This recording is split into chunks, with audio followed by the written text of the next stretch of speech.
Paddington and the Christmas Pantomime.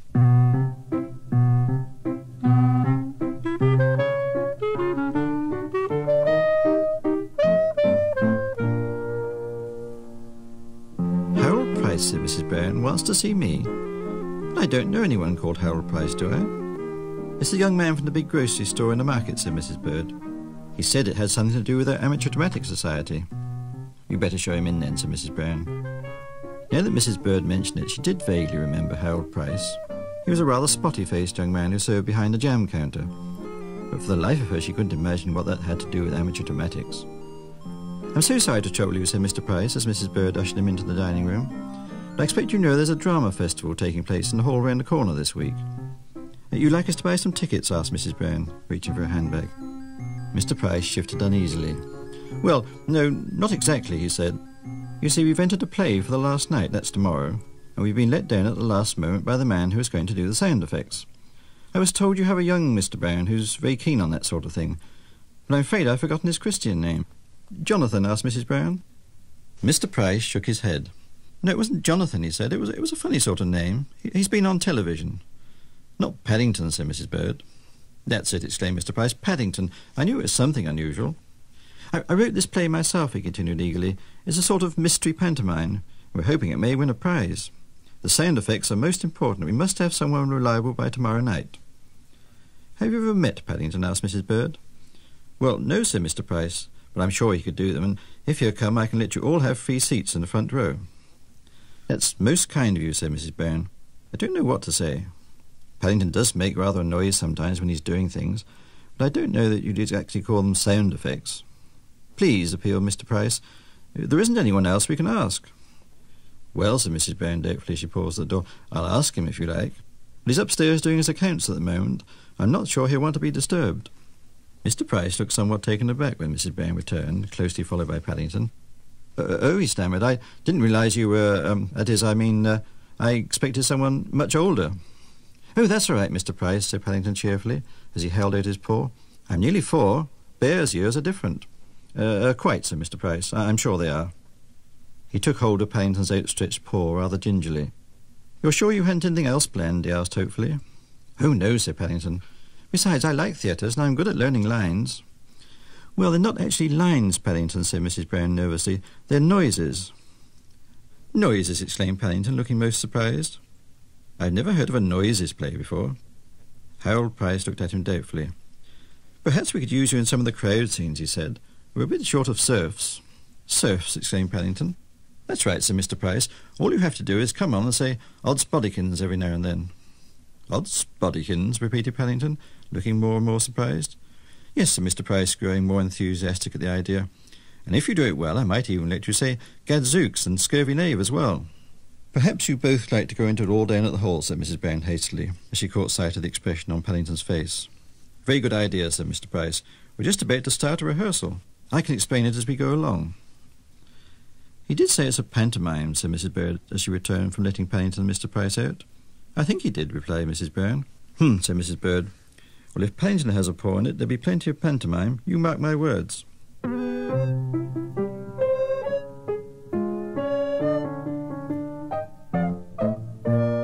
Here we are, said Mr. Price, as he showed Paddington through a door marked Private, Artists Only. I'll take you along and introduce you to the others. Paddington blinked in the strong lights at the back of the stage and then sniffed. There was a nice smell of grease paint, and it reminded him of the previous time he'd been behind the scenes in the theatre. Paddington followed Mr. Price until they came to a small table in the wings. This is where you'll be, said Mr. Price, picking up a large bundle of papers. I've marked all the places in the script where there are any sound effects. All you have to do is bang some coconuts together whenever it says horses' hooves, and there's a gramophone for when we have any music or thunder noises. Paddington listened carefully while Mr. Price explained about the script, and examined the objects on the table with interest. It looks a bit difficult, he said, when Mr. Price had finished his explanations, especially with paws, but I expect it will be all right. I hope so, said Mr. Price. He ran his hands nervously through his hair, and gave Paddington a last worried look as he went back to the stage to join the rest of the cast. I do hope so. We've never had a bear doing the sound effects before. Mr. Price wasn't the only one to feel uneasy at the thought of Paddington taking part in his play, and by the time the following evening came round, everyone in the Brown household was in a high state of excitement as they got ready for their outing. Paddington went on ahead of the others, as he had one or two last-minute adjustments to make to his gramophone, but he was waiting at the door to greet them when they arrived just before the start of the performance. He was wearing a large rosette marked official in his hat, and he looked most important as he led the way down the crowded aisle to some seats in the front row of the stalls, before disappearing through a small door at the side of the stage. Mr. Price's play was called The Mystery of Father Christmas and the Disappearing Plans, and according to the programme, the action took place one night in the hall of a deserted castle somewhere in Europe. From where they were sitting, the Browns not only found it difficult to see what was going on, but when their eyes did get accustomed to the gloom, they found it even harder to understand what the play was about anyway.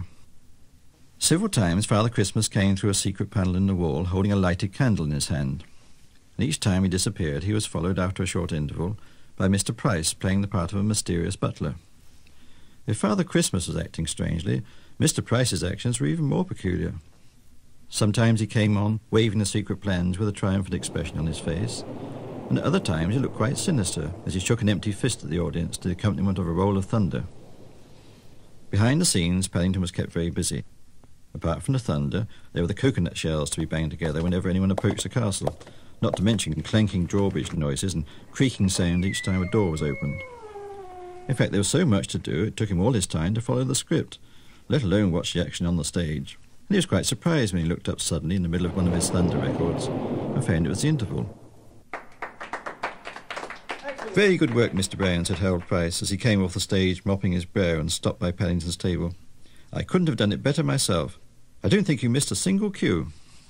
"Thank you very much," said Paddington, looking very pleased with himself, as he returned Mr. Price's thumbs-up sign with a wave of his paw. Quite a lot of people had come and gone in the first half of Mr. Price's play, and altogether he wasn't sorry to sit down for a while and rest his paws. In any case, the serfs had to put in several appearances during the second act, and he was anxious to practice his lines while he had the chance.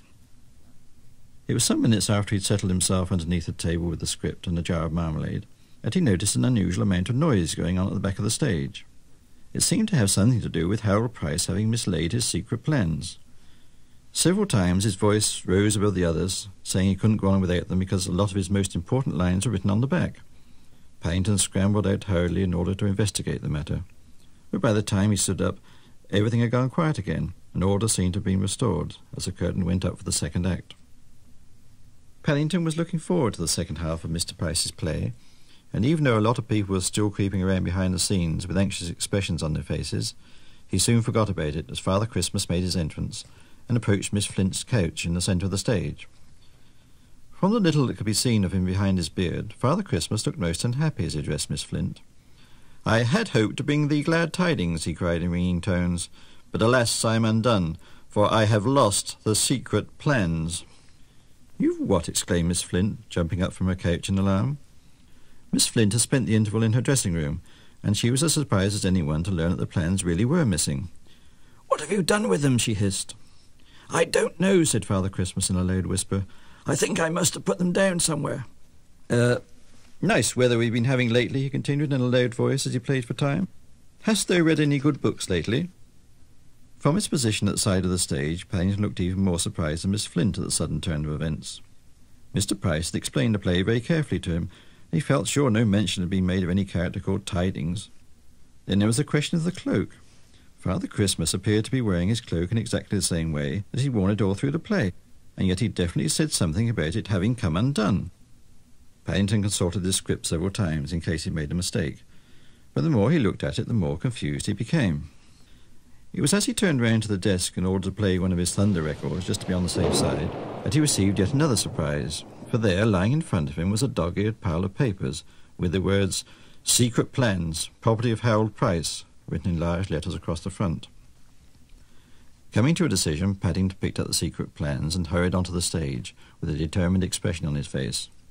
After raising his hat several times to the audience, he waved in the direction of the Browns and Mr. Gruber, and then turned towards the couch. "Odds bodikins," he cried, giving Father Christmas a hard stare, "I've come to do you up."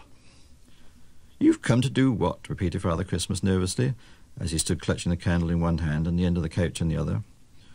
"I'm afraid I can't see anything about glad tidings in my script," continued Paddington, "but I found your secret plans." Paddington looked very pleased with himself as a burst of applause came from the audience. "Scurvy knave," he exclaimed, making the most of his big moment. "Gadzooks, you left them under my coconuts." "I left them where?" said Father Christmas in a daze, as Paddington held out the plans and he exchanged them for the candle. "Under my coconuts," explained Paddington patiently. "I think you must have put them there in the interval." "Fancy leaving your plans under a bear's coconuts," hissed Miss Flint. "A fine spy you are." While Miss Flint was talking, a glassy look came over Father Christmas. So much had gone wrong already that evening, it didn't seem possible anything else could happen, but there's definitely a very odd odour coming from somewhere. "Can you smell something burning?" he asked anxiously. Miss Flint paused. "Good heavens," she cried, hurriedly taking a candle away from Paddington. "It's your beard. It's on fire." "It's all right, Mr. Christmas, I'm coming," called Paddington as he climbed up onto the couch. "I think I must have held the wick too close by mistake." A gasp of surprise went up from the audience as Paddington took hold of the beard and gave it a tug. "Well, I'm blowed," said a voice near the Browns as the whiskers came away in Paddington's paws and revealed the perspiring face of Harold Price. "Fancy that, it was the butler all the time, disguised as Father Christmas." "What a clever idea," said a lady in the row behind, "having him unmasked by a bear." "A most unusual twist," agreed her companion. "My play," groaned Harold Price, collapsing into a chair and fanning himself with the secret plans as the curtain came down. "My masterpiece, ruined by a bear." "Nonsense," exclaimed Miss Flint, coming to Paddington's rescue. "It wasn't Mr. Brown's fault. If you hadn't lost the plans in the first place, all this would never have happened. Anyway," she concluded, "the audience seemed to like it. Just listen to them." Mr. Price sat up. There did seem to be a lot of applause coming from the other side of the curtain. Several people were shouting "author," and someone even appeared to be making a speech. "I feel," said the judge as they joined him on the stage, "we must congratulate Harold Price on his pantomime. It was undoubtedly the funniest play of the week." "The funniest," began Mr. Price. "It wasn't meant to be funny." The judge silenced him with a wave of his hand. "Not only was it the funniest, it had the most unusual ending I've seen for many a day. That Surf Bear," he said as he consulted the piece of paper in his hand. "His name doesn't seem to appear on the programme, but he played his part magnificently. Remarkable timing, the way he set light to your beard. One false move with his paw and the whole lot might have gone up in flames." "I have no hesitation," he concluded, amid a long burst of applause from the audience, "in awarding the prize for the best play of the festival to Harold Price." Harold Price looked rather confused as the applause died away and someone called out, "Speech." "It's very kind of you all," he said, "and I'm most grateful. But I think I ought to mention that though I wrote the play, young Mr. Brown here had quite a large paw in the way it ended. I shouldn't be standing here now if it wasn't for him," he added as he turned to Paddington amid another outburst of clapping, "and I wouldn't like to think he'd gone unrecognised." "How kind of Mr. Price to give Paddington some of the credit," said Mrs. Brown later that evening, as they made their way home through the snow. "I wonder what he meant when he said Paddington had a paw in the ending." "Knowing Paddington's paw," said Mrs. Bird, "I shudder to think."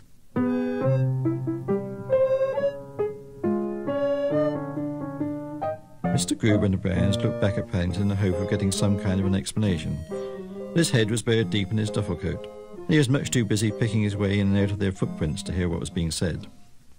Paddington liked snow, but while they'd been in the theatre, rather too much had fallen for his liking, and he was looking forward to warming his paws in front of the fire at number 32 Windsor Gardens. Apart from that, the sight of a Christmas tree in someone's window had just reminded him of the date, and he was anxious to get home as quickly as possible so that he could hang up his stocking. There were still several more days to go before the holiday, but after watching Mr. Price's play that evening, Paddington didn't want to take any chances, particularly over such an important matter as Father Christmas.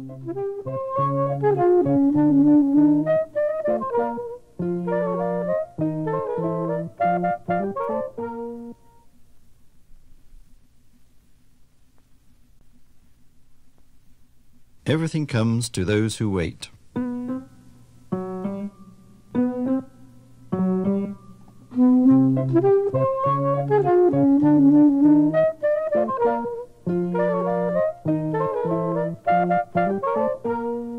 Mrs. Bird gave a groan as the sound of several voices raised in song, followed almost immediately by a sharp rat-tat-tat on the front door, echoed down the hall. "Not again," she said, putting down her sewing. "That's the 5th lot of carol singers in half an hour. I shall be glad when Christmas is here." "I'll go," said Mr. Brown grimly. "I should be careful what you say, Henry," warned Mrs. Brown. "Don't forget Paddington's out doing the same thing." Mr. Brown paused at the lounge door. "What?" he exclaimed. "Paddington's out carol singing? You don't mean to say you let him go?" "He seemed very keen on the idea," replied Mrs. Brown. "Jonathan and Judy are with him, so he should be all right." "I think they're collecting for some kind of party," broke in Mrs. Bird, coming to her rescue. "It's all rather secret." "Well, I hope whoever they are, they're not relying on Paddington's efforts for their Christmas entertainment," said Mr. Brown, feeling in his pocket. "Otherwise we're in for a pretty bleak time. Have you ever heard him sing? He had me out of bed twice last night. I thought it was the blessed cats." He turned to go, as once again the familiar strains of Good King Wenceslas filled the air. Then his face brightened as a sudden thought struck him. "I suppose," he said, "it is one way of getting our own back." Had they been able to overhear the last remark, not only Paddington, but both Jonathan and Judy would have been most upset. But fortunately, for the sake of peace in the Browns' household, they were much too far away at that moment, and in any case they had other more important problems to occupy their minds. In particular, there was the matter of the amount they'd been able to collect from their evening's work. 1 and 4 halfpenny, said Jonathan bitterly as he shone his torch into the cardboard box which they'd been using for their takings. "A measly 1 and 4 halfpenny. "It's not too bad," said Judy, "considering only 6 people have answered the door." "They can't all have been out," said Jonathan. "I wish we started our school holidays earlier. The trouble is, everyone's getting fed up by now. I reckon we left it a bit late." "Perhaps we could say we're collecting for next Christmas," said Paddington hopefully. It had been Paddington's idea to collect some money for the annual children's party at the hospital, and he was beginning to feel a bit guilty about the whole affair, especially as they set themselves a target of £10. Judy squeezed his paw. "I don't think they'd be very pleased if we said that," she confided. "Never mind, we'll think of something. We mustn't give up now." "Suppose we all separate," said Jonathan thoughtfully. "If we do that, we ought to be able to collect 3 times as much. We needn't go far away," he added, reading Judy's thoughts. "In fact, we needn't really lose sight of each other at all. Paddington can have the torch, then he can signal if he wants anything. Which one are you going to do, Paddington?" Paddington considered the matter for a moment as he peered round at all the houses. "I think I'd like to try that one over there," he announced, pointing towards an imposing-looking house, standing slightly apart from the rest, and from which there came the distinct sounds of a party in full swing. "Come on, then," exclaimed Jonathan impatiently. "We shan't get anywhere if we don't make a start. We'll meet back here in half an hour." "Don't forget," called Judy, "if you get into any trouble, signal with a torch." "Send an SOS," shouted Jonathan. 3 short flashes, then 3 long ones, and 3 short ones to follow." After testing his torch carefully in order to make sure it was working, Paddington hurried up the path towards the front door of the house he'd chosen, cleared his throat several times, and then knocked loudly on the front door. He opened his mouth and was about to launch forth into "Hark the Herald Angels Sing," when, to his surprise, the door suddenly opened, and a lady stood framed in the light from the hall. "Thank goodness you've come," she exclaimed. "I was beginning to get quite worried. I'm Mrs. Smith Cholmondeley," she added as she opened the door wider and motioned Paddington to enter. Paddington raised his hat politely as he stepped into the hall. "Thank you very much," he exclaimed. "I'm Paddington Brown." For some reason, the welcoming expression on Mrs. Smith Cholmondeley's face began to fade. "Have you done much waiting?" she asked. "Oh, no," said Paddington, looking around with interest. "I've only just got here." "I mean, have you had any previous experience of waiting?" said Mrs. Smith Cholmondeley impatiently. Paddington considered the matter for a moment. "I had to wait for a bus the other day when Mrs. Bird took me out shopping," he said thoughtfully. Mrs. Smith Cholmondeley gave a rather high-pitched laugh. "Mr. Bridges at the agency said waiters were a bit short this year," she remarked, looking down at Paddington. "But I didn't think he meant, I thought he meant they were a job to get, that is—" Her voice trailed away. "Oh, well, at least they sent someone," she continued brightly, avoiding Paddington's gaze. "We're having a little dinner party, and it's a long past time to serve the first course. You'd better go straight to the kitchen and see Vladimir. He's beside himself." "Vladimir's beside himself?" exclaimed Paddington, looking most surprised. "He's the chef," explained Mrs. Smith Cholmondeley. "If he doesn't get some help soon, I'm sure he'll do something nasty with his chopper. He was looking very gloomy the last time I saw him." She glanced down at Paddington's paw. "Let me take your torch. I'm sure you won't want that." "I think I'll keep it if you don't mind," said Paddington firmly. "I may want to send some signals." "Just as you wish," said Mrs. Smith Cholmondeley, giving him a strange look. She led the way down a long corridor and then paused before a door at the end as she opened her handbag. "Here's your £5. "My £5? Paddington's eyes nearly popped out of his head as he stared at the crisp new note in his paw. "That's what I usually pay," said Mrs. Smith Cholmondeley, "but I'd like you to start straight away." "Thank you very much," said Paddington, still hardly able to believe his good fortune. £5 seemed a great deal of money to pay for a carol, even if it was nearly Christmas, and he hastily put the note into the secret compartment of his suitcase, in case Mrs. Smith Cholmondeley changed her mind when she discovered he only knew 1 verse. As Paddington stood up, opened his mouth, and the first few notes of "Hark the Herald Angels Sing" ran through the hall, The colour seemed to drain from Mrs. Smith Cholmondeley's face. "That's all I need," she cried, putting her hands to her ears. "A singing waiter." Paddington broke off in the middle of his opening chorus. "A singing waiter," he repeated, looking most upset. "I'm not a singer, I'm a bear." Mrs. Smith Cholmondeley gave a shudder. "I can tell that," she said, opening the kitchen door. "And I shall certainly have something to say to Mr. Bridges about it in the morning. In the meantime, you'd better start earning your money. Everybody's absolutely ravenous." Without waiting for a reply, she pushed Paddington through the door and hastily closed it behind him. "Ha!" Paddington jumped as a figure in white overalls and a tall white hat rose from behind a pile of saucepans and advanced towards him. "So, you have come at last. Quick, off is your duffel coat and out with your arms." Paddington stood blinking in the strong white light of the kitchen, hardly able to believe his eyes, let alone his ears. In fact, he was so taken aback at the strange turn of events that before he knew what was happening, he found his duffel coat had been removed, and he was standing with his arms outstretched while the man in white overalls balanced a row of bowls on each one of them. "Quick, quick!" shouted Vladimir, snapping his fingers. "Get cracking with your mullicatones." "Get cracking with my mullicatones," repeated Paddington carefully, finding his voice at last, but hardly daring to breathe in case any of the bowls overbalanced. "The soup," said Vladimir impatiently. "It is getting cold, and on such short arms it is difficult to balance so much." Paddington blinked several times to make sure he wasn't dreaming, and then closed his eyes in order to count up to 10. But before he had time to reach even 2, he found himself being bundled back out of the kitchen. And when he opened them again, he was standing outside yet another door, behind which could be heard the chatter of voices. "Quick!" hissed Vladimir, giving Paddington a firm push. "In here!" A buzz of excitement broke out in the room as Paddington entered, and several of the guests applauded. "What a delightful idea, Mabel," said one lady, "having a bear for a waiter. Trust you to think up something unusual." Mrs. Smith Cholmondeley gave a sickly smile. "Well, it wasn't really my idea," she said truthfully. It just happened. And it makes a nice change." She eyed Paddington warily as he arrived at the table with his load of bowls. But to her relief, apart from the fact that he was breathing rather heavily down the neck of one of her guests, who happened to be in the way, there was little she could find fault with. "I think we'd better give you a hand," she said hastily when nothing happened. "We don't want any nasty accidents." "Thank you very much," said Paddington gratefully, as one by one the various diners relieved him of his burden. "It's a bit difficult with Pauls." "Talking of Pauls," said the man Paddington had been standing behind, "you've got one of yours in my soup." "Oh, that's all right," said Paddington politely. "It isn't very hot." "Don't carry quite so much next time," said the man sternly, as he helped himself to a roll. "Then it won't happen." Mrs. Smith Cholmondeley gave a nervous giggle as she caught sight of the expression on Paddington's face. "I think I should see how Vladimir's getting on with the next course," she called out hastily. Paddington gave the man with the roll one final, long, hard stare, and then after collecting several empty soup dishes, he made his way towards the door. The carol singing, not to mention the waiting, had made him feel more than usually hungry, and Mrs. Smith Cholmondeley's words reminded him of the fact that during his brief spell in the kitchen he noticed some very interesting smells coming from beneath the lids of Vladimir's saucepans. Although he still wasn't entirely sure what was happening, Paddington didn't want to run the risk of it all coming to an end before he'd had time to investigate the matter. What with one thing and another, serving the first course had taken much longer than he'd expected, and he hurried back down the corridor as fast as his legs would carry him. To his surprise, when he got back to the kitchen, Vladimir was no longer dressed in white. His chef's hat was lying in a crumpled ball in the middle of the floor, and Vladimir himself was standing by the back door, clad in a black overcoat and muffler. "I may go back to Poland," he announced gloomily when he caught sight of Paddington. "Oh dear," said Paddington, "I hope nothing's wrong." "Everything is wrong," said Vladimir. He thumped his chest.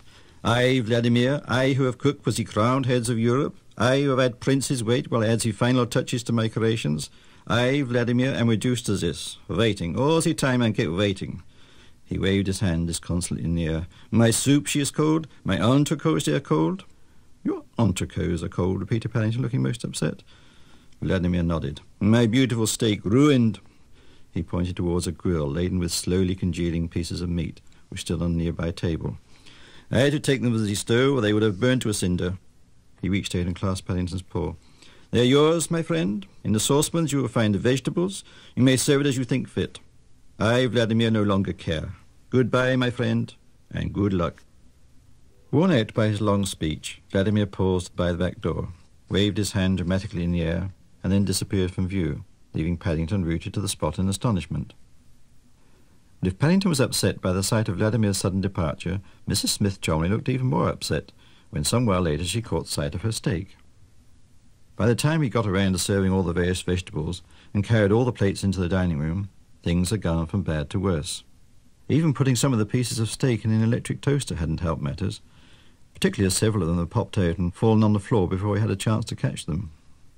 Looking at his offering, Paddington had to admit he didn't really fancy it much himself, and he felt pleased he'd taken time off to have his own snack before serving the others. "If there's anything wrong with the baked Alaska," hissed Mrs. Smith Cholmondeley, endeavouring to glare at Paddington with one half of her face and smile at her guests with the other, "I shall insist on Vladimir giving me my money back." "Baked Alaska," she repeated through her teeth, as she saw the look of surprise on Paddington's face. "It's a special surprise for my guests, and I want it to be absolutely perfect." If Paddington's spirits sank as he made his way slowly back down the corridor towards the kitchen, they fell still more during the next few minutes as he peered hopefully at first one cookery book and then another. Although Mrs. Smith Cholmondeley had only spoken of asking the chef for his money back, he had a nasty feeling that when it came down to it, and she found Vladimir had disappeared, his own £5 might not be too safe. Mrs. Smith Cholmondeley had a large collection of cookery books from many different parts of the world, but not one of them so much as mentioned the dish he was looking for.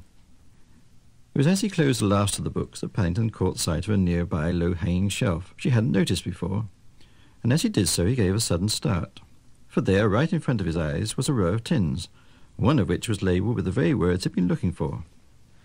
Hardly daring to close his eyes in case the tin disappeared, Paddington spent the next few minutes hastily making his preparations. First he turned the knob over the oven to read high, then he looked round for a suitable dish. After carefully checking the thermometer in order to make sure the oven was hot enough, he emptied the contents of the tin into the dish and placed it inside the cooker. Normally the only thing Paddington had against cooking was the amount of time it took for anything to happen, but on this occasion he hadn't long to wait. In fact, he'd hardly had time to settle down on his suitcase and make himself comfortable before several whiffs of black smoke rose from the cooker, and the pleased expression on his face was rapidly replaced by a look of alarm as a most unappetizing smell began to fill the kitchen. Hurrying across the room, he tore open the oven door, only to stagger back as a cloud of thick black smoke poured out. Holding his nose with one paw, he picked up his torch with the other and peered mournfully at the contents of the baking dish as it sizzled and bubbled inside the oven. Paddington was a hopeful bear at heart, but although Mrs. Smith Cholmondeley had definitely said she wanted to surprise her guests, he couldn't help feeling as he trundled a trolley laden with the portions of his sweet down the corridor some while later that his efforts might prove rather more than she'd bargained for. Giving vent to a deep sigh, he took a firm grip of his torch as he tapped on the dining-room door. Jonathan had told him to send out a distress signal if he was in trouble. He had a nasty idea in the back of his mind that the moment to take his advice was not too far away.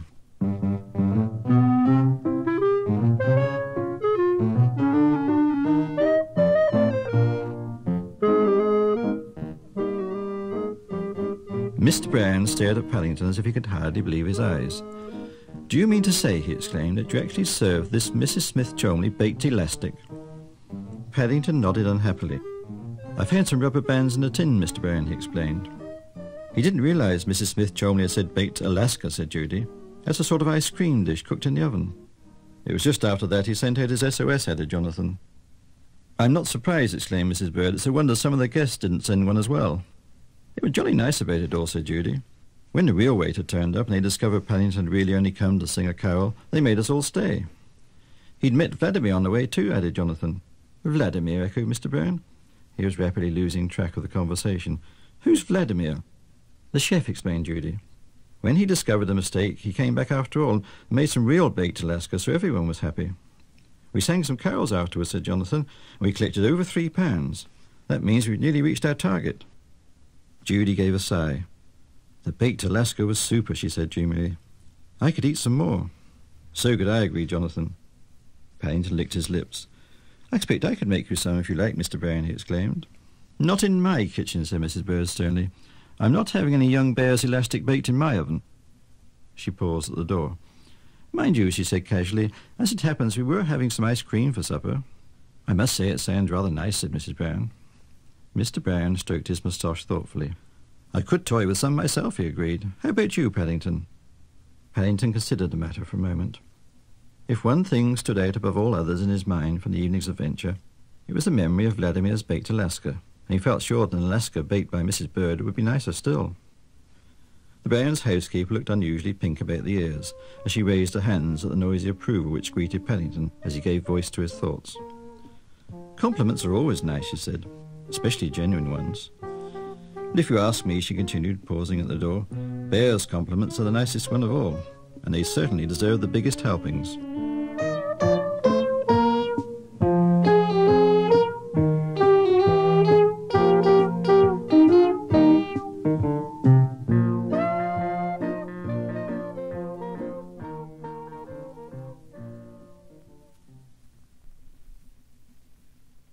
Paddington hits the jackpot.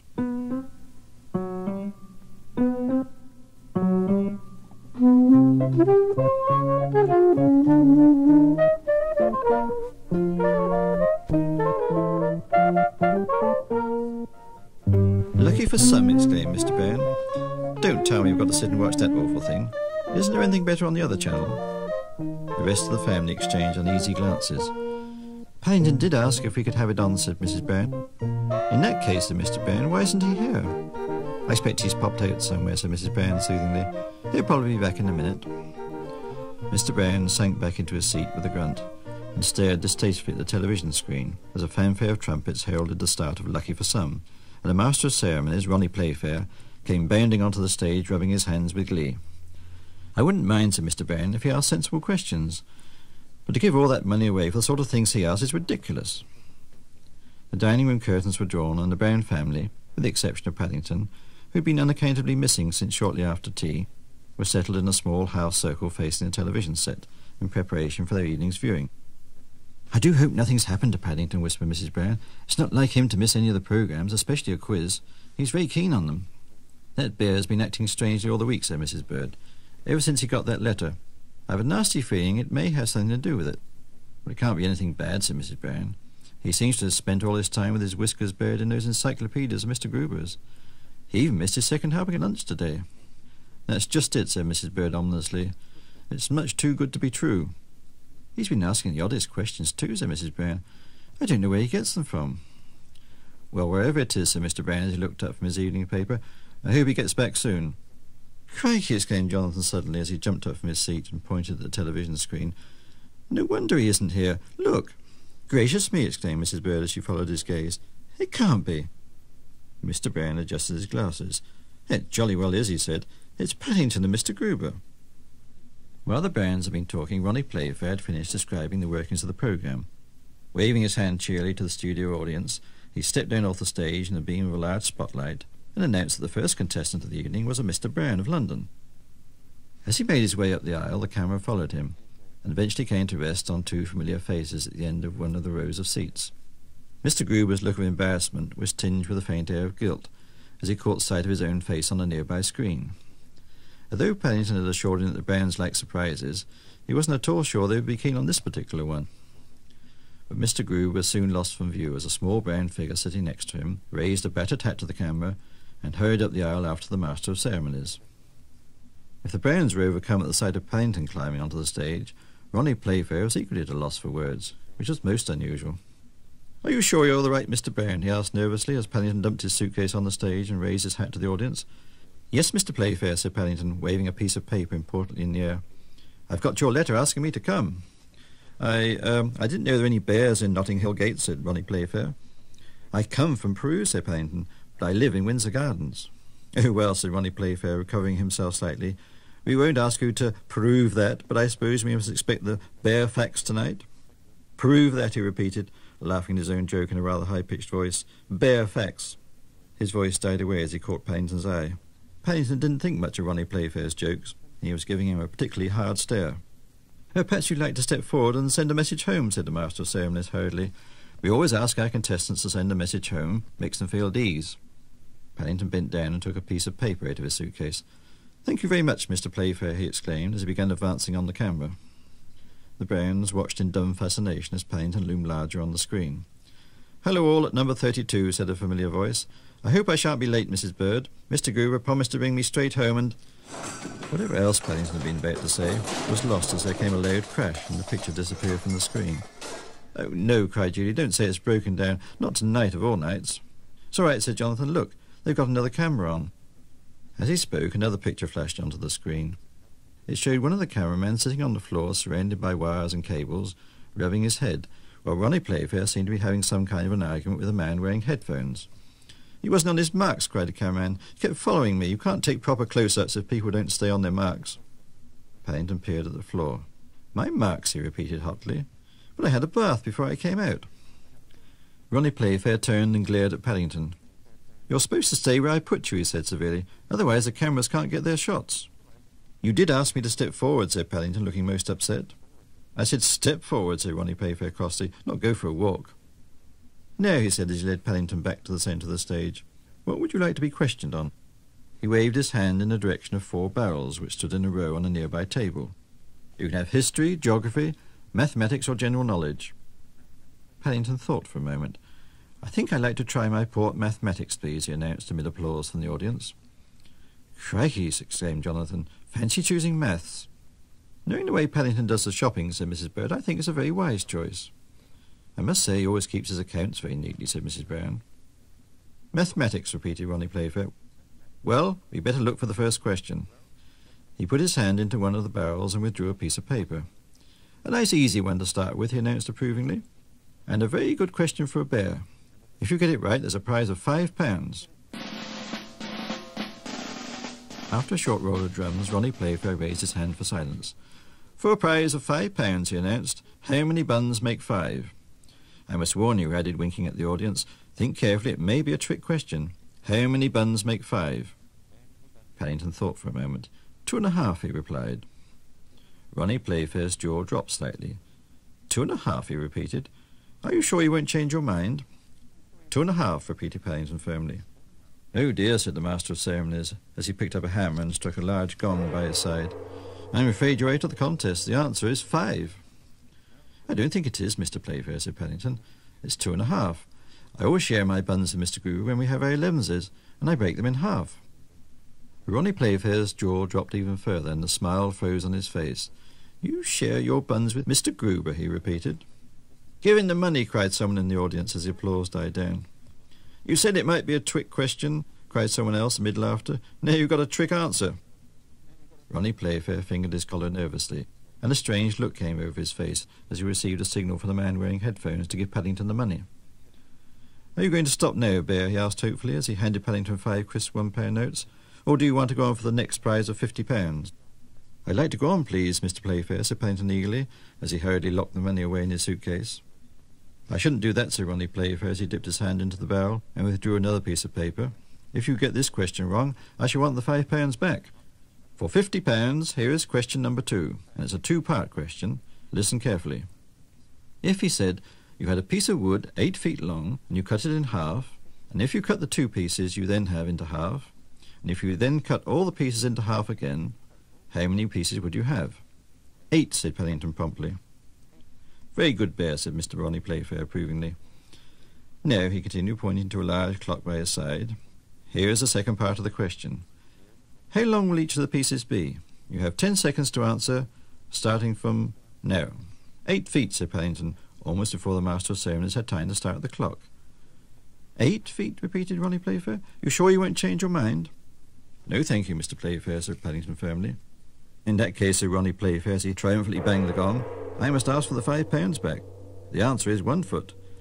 If I had a piece of wood 8 feet long, and I cut it in half, I would have 2 pieces 4 feet long. And if I cut those in half, I would have 4 pieces 2 feet long. And if I cut each of those in half, I would have 8 pieces 1 foot long. Having finished his speech, Ronnie Playfair turned and beamed a self-satisfied smile on the audience. You can't argue with that, Bear, he exclaimed. Oh, no, Mr. Playfair, said Paddington politely. I'm sure that's right for your piece of wood, but I cut mine the other way. Once again the smile froze on Ronnie Playfair's face. You did what? He exclaimed. I cut mine down the middle, said Paddington, so I had 8 pieces 8 feet long. If you're asked to cut a plank of wood in half, spluttered Ronnie Playfair, you cut it across the middle, not down the middle. It stands to reason. Not if you're a bear, said Paddington, remembering his efforts at carpentry in the past. If you're a bear, it's safer to cut it down the middle. Ronnie Playfair took a deep breath and forced a sickly smile to his face as he handed Paddington a large bundle of notes.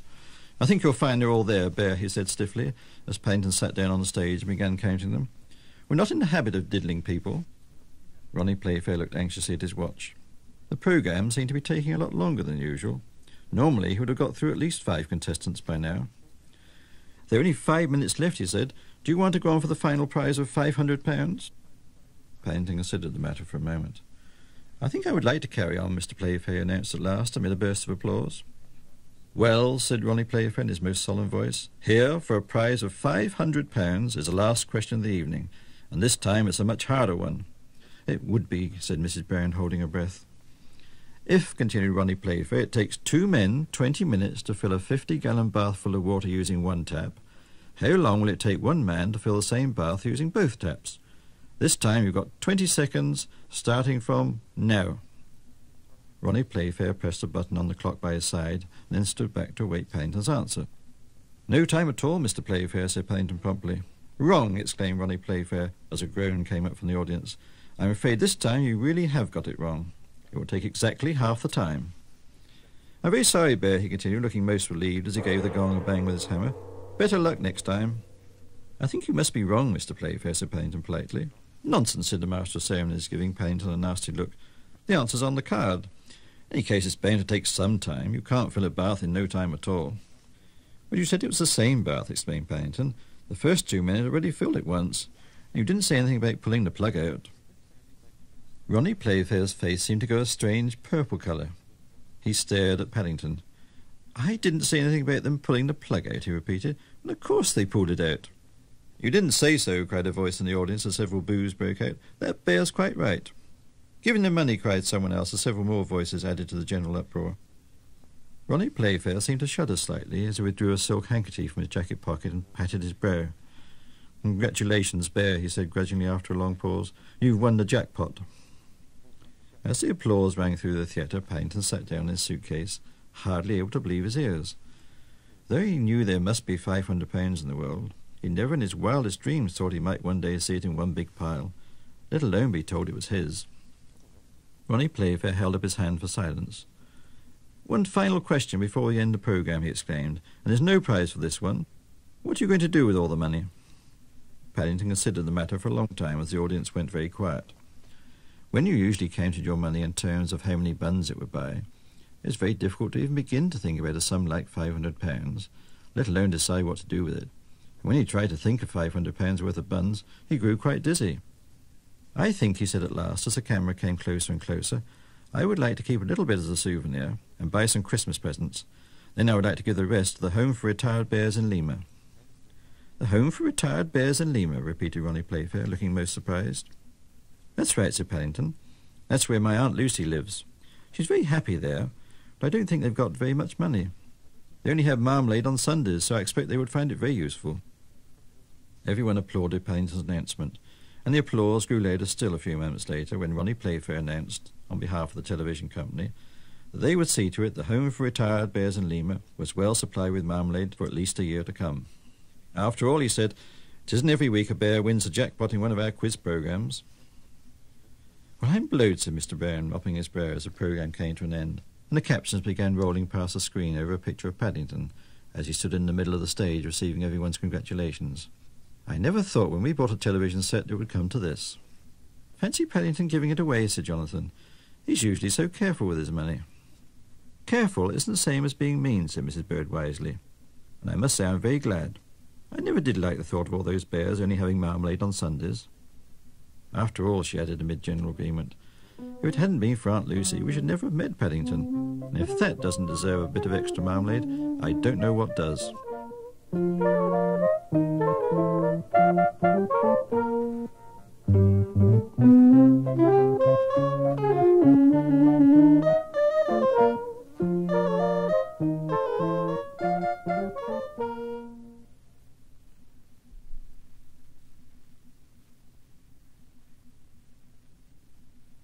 The Last Dance.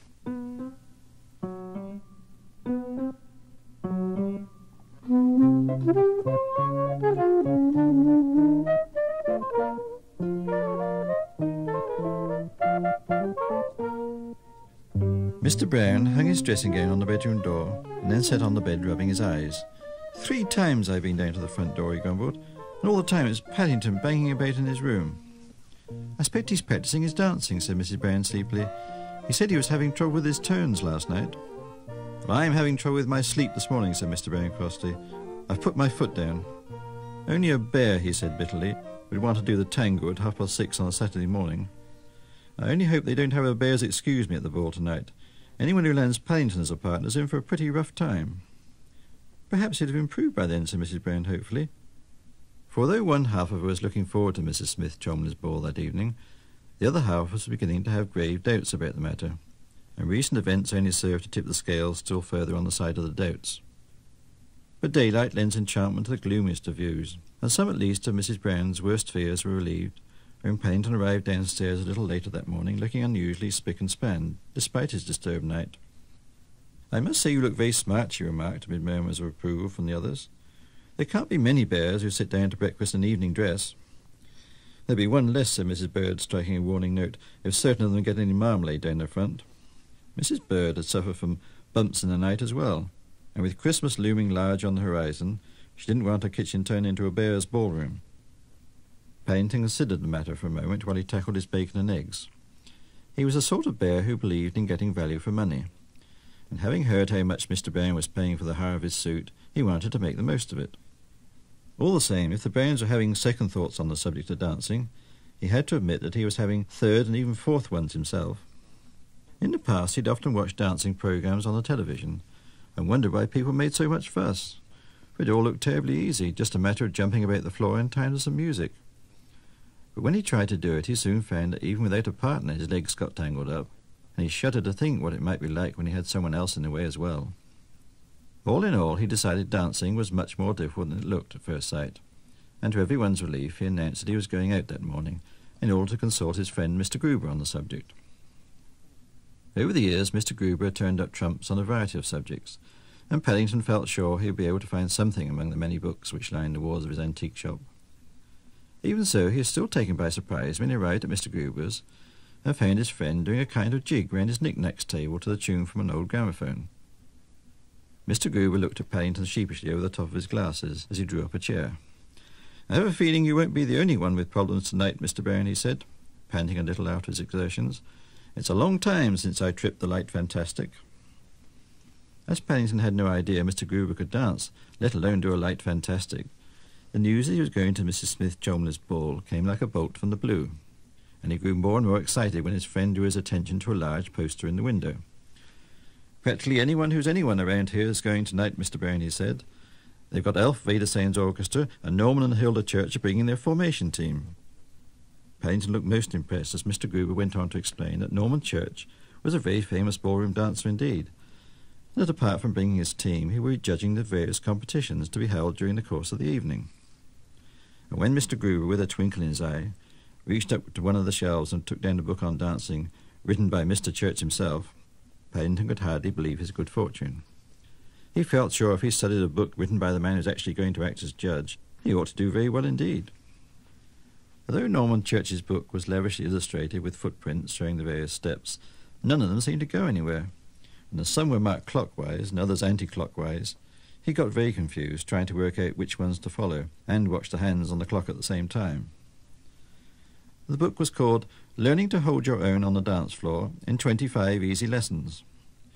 With only a matter of minutes to go, Paddington rather wished Mr. Church had made do with 5 hard ones instead, for he found it difficult enough getting through the title, let alone read the instructions. All the same, when he set off shortly afterwards, he soon joined in the general gaiety, and as they drew near the ballroom he grew more and more excited. But the journey itself was nothing compared to the atmosphere once they were inside, and Paddington peered round with growing interest as he handed his duffel coat to an attendant. Mr. Brown cocked an ear to the music as they joined Mr. Gruber and a small queue of other new arrivals. "They're playing Goodbye Blues," he said. "That's one of my favourites." "Goodbye Blues," repeated Paddington, looking most upset. "We've only just arrived." Mr. Gruber gave a tactful cough. I think there'll be plenty more tunes before we leave, Mr. Brown." Bending down, he drew Paddington to one side as the queue moved forward. "I shall put your best paw forward," he whispered. "I think you're about to be announced." Mr. Gruber pointed towards a man in an imposing wig and costume, standing at the head of the stairs, and Paddington's eyes nearly popped out as he heard Mr. and Mrs. Brown's name ring out round the ballroom. "I don't think I've ever been announced before, Mr. Gruber," he replied, hastily stuffing as many of his belongings as possible underneath his jacket. "Crumbs!" Judy gave a startled gasp as she gave Paddington a quick last-minute check. "You've still got your bicycle clips on." Catching her daughter's words, Mrs. Brown looked anxiously over her shoulder. Do take them off, dear, she warned. You won't feel the benefit otherwise. He did as he was bidden, and as he approached the man doing the announcements, he bent down. "Excuse me," he called in a muffled voice. "I'm Mr. Brown, and I'm having trouble with my cycle clips." "Mr. Cyclops Brown," called the man in sonorous tones. "Cyclops Brown!" exclaimed Paddington hotly. He stood up, clutching his clips, looking most upset that on the very first occasion of being announced his name should have been wrongly called. But by that time the man was already halfway through announcing Mr. Gruber, and Paddington found himself face to face with Mrs. Smith Cholmondeley, who was waiting to greet her guests at the foot of the stairs. "I'm so sorry," said Mrs. Smith Cholmondeley, trying to pass the whole thing off with a gay laugh as she took Paddington's paw. "I always thought Cyclops only had one eye." She broke off as she followed Paddington's gaze towards the middle of the dance floor, for it was all too obvious that Paddington not only had two eyes, but they were both working extremely well. "That's Mr. Church," she explained, catching sight of a neatly dressed man posing beneath the spotlight. "He's about to lead off." As the music started up again, Mrs. Smith Cholmondeley turned back to Paddington. "I see you've been doing some homework," she continued, catching sight of Mr. Gruber's book in his other paw. "If Mr. Church has trouble with his steps, he'll know where to come." Once again Mrs. Smith Cholmondeley broke off, and a look of alarm came over her face. "I didn't say he has got trouble," she called. "I only said if. It was a joke. Paddington was already halfway across the floor. "Don't worry, Mr. Church," he cried, waving his book. "I'm coming. I think it's all on page 45. Paddington reached the centre of the floor in time to meet the first wave of advancing dancers. Norman and Hilda Church's formation team were just getting into their stride, and if the smile on Mrs. Smith Cholmondeley's face had begun to look a trifle fixed, the one Mr. Church presented to his public looked as if it had been indelibly etched for all time. "Go away," he hissed as Paddington tapped him on the shoulder. "You're upsetting my Alberts." Norman Church looked as if he'd just thought up a few more choice items for his chapter on ballroom etiquette, but before he had time to put any of them into words, a very strange thing happened. As his team turned to make a sweeping move and back down the floor, a bell started to ring somewhere in their midst. There was a note of urgency about it which caused the leaders to falter in their stride.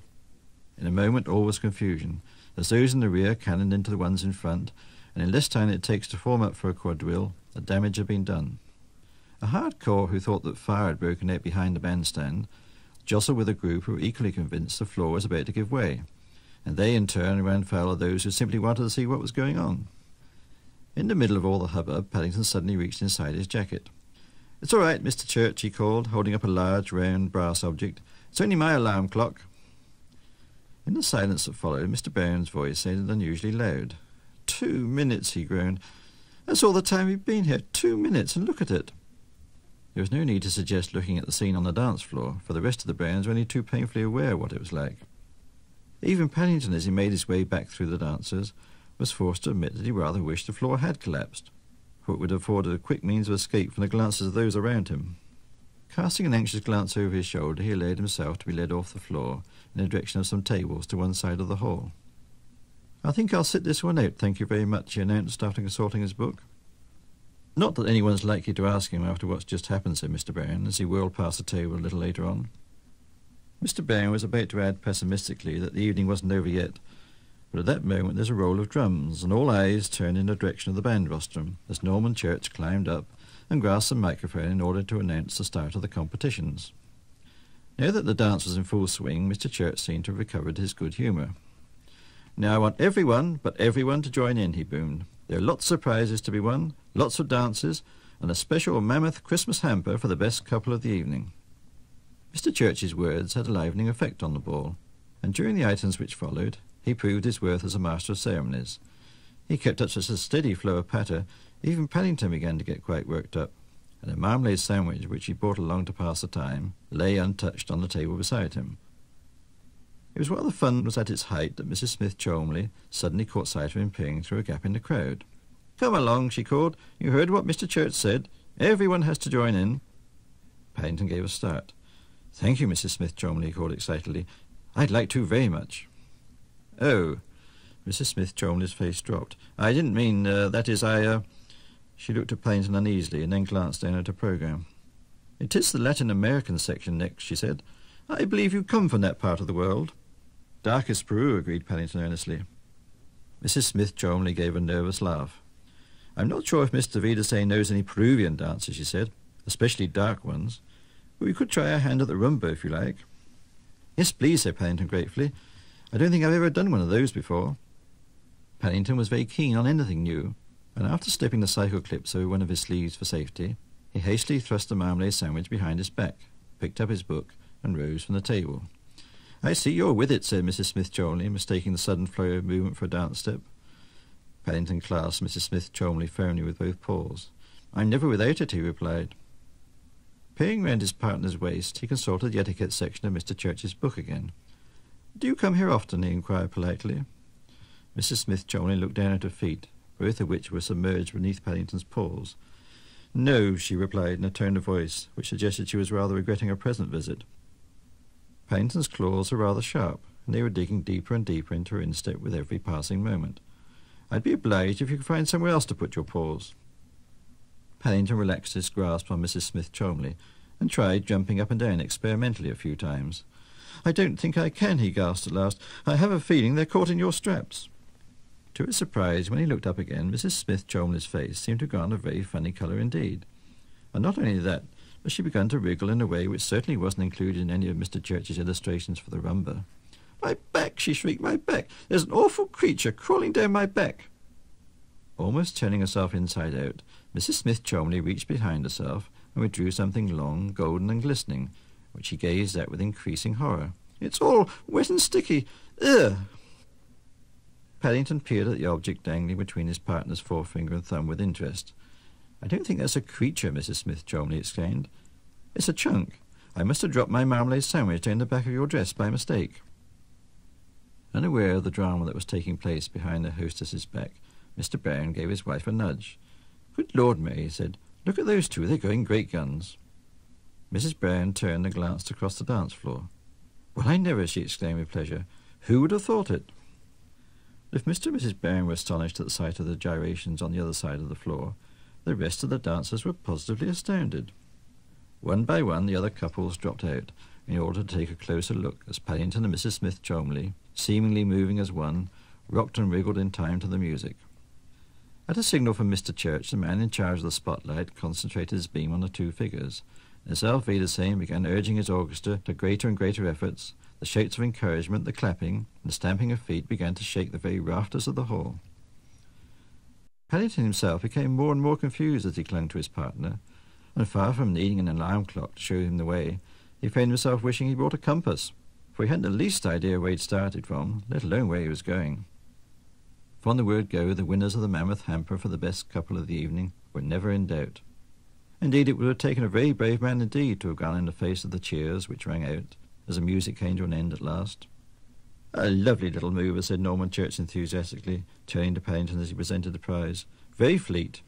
I wouldn't mind using you and your lovely lady in my formation team when we do our final demonstrations." Mrs. Smith-Cholmondeley gave a shudder. "I don't think Mr. Brown and I are open to engagement," she broke in hastily, as she caught a momentary gleam in Paddington's eye. Paddington nodded his agreement. "I haven't brought any more marmalade sandwiches either, Mr. Church," he said. Yes." Mr. Church looked slightly taken aback. "Talking of marmalade sandwiches," he continued, recovering himself, "what are you going to do with all this food?" Paddington contemplated the prize for a moment. It was a large hamper, an enormous one, in fact, and it was difficult to picture the many good things there must be inside it. "I think," he announced amid general applause, "I'd like to send my half to the Home for Retired Bears in Lima, if it can be got there in time for Christmas. I don't think they can always afford very much extra." "It'll be done," said Mr. Church, "even if I have to fly it myself and divide it when I get there." "There's no need to divide it," said Mrs. Smith-Cholmondeley amid renewed applause. "They can have my half as well. After all, there's no time to be lost, and it sounds a very good cause. Especially," she added with a wry smile at her partner, "if the home is full of bears like Paddington. I wouldn't like to think of them going short of marmalade."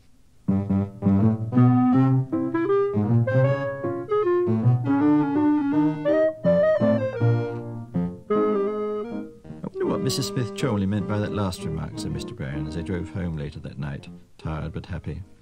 He glanced across the front seat. "Have you any idea, Paddington?" Paddington rubbed the steam from the window with his paw and peered out into the night. "I think it was to do with my chunks, Mr. Brown," he replied vaguely. Mrs. Brown gave a sigh. Life with a bear was full of unsolved mysteries.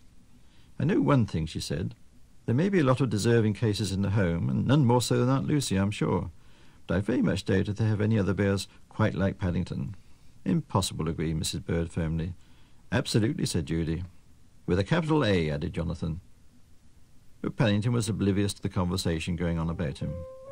The first snowflakes of winter were already falling, and with the promise of more to come, not to mention the approach of Christmas itself, he was already looking forward to things in store. I think, he announced to the world in general, I should keep my bicycle clips on in bed tonight. I want to keep myself warm in case I have any more adventures.